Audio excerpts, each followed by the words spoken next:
Hello दोस्तों, नमस्ते, प्रणाम। मैं मंजू मिश्रा अपने यूट्यूब चैनल में आपका स्वागत करती हूँ और आप लोग को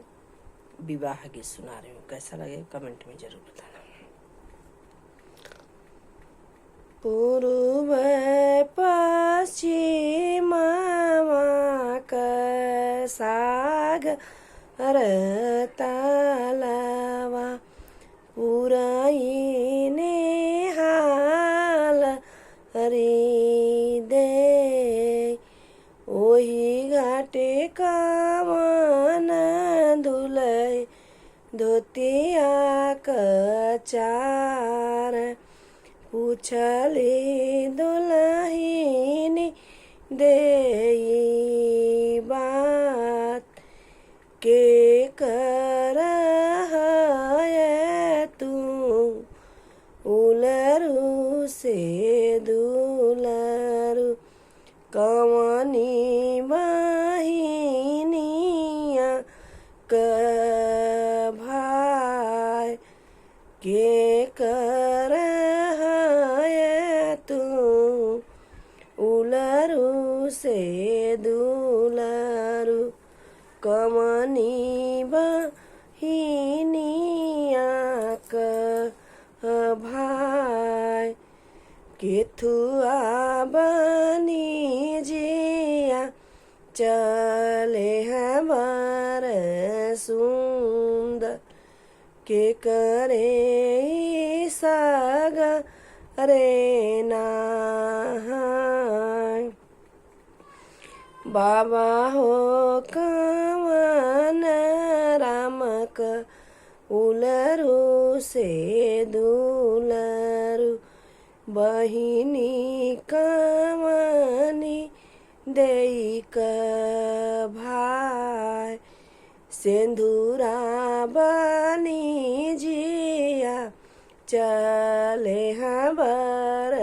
सुंदर ससुर के सगरे नहाय एतनी बचन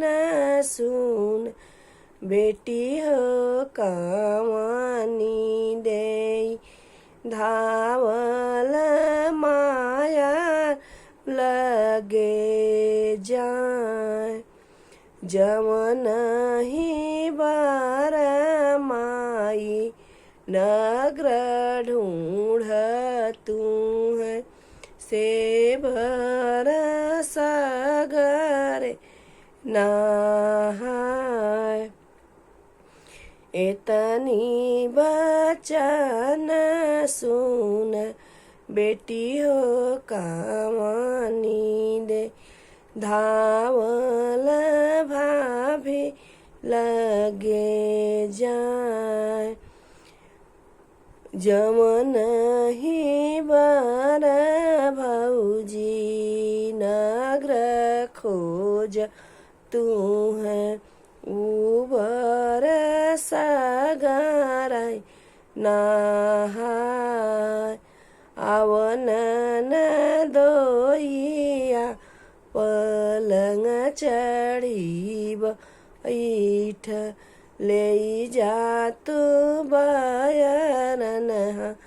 अमार बयरनी बयरनी जिनी करूसा रहत बैरन दलक सिंगार जवने की बाटे सरहद इहो बैरन जाई है उजरल नगर बसी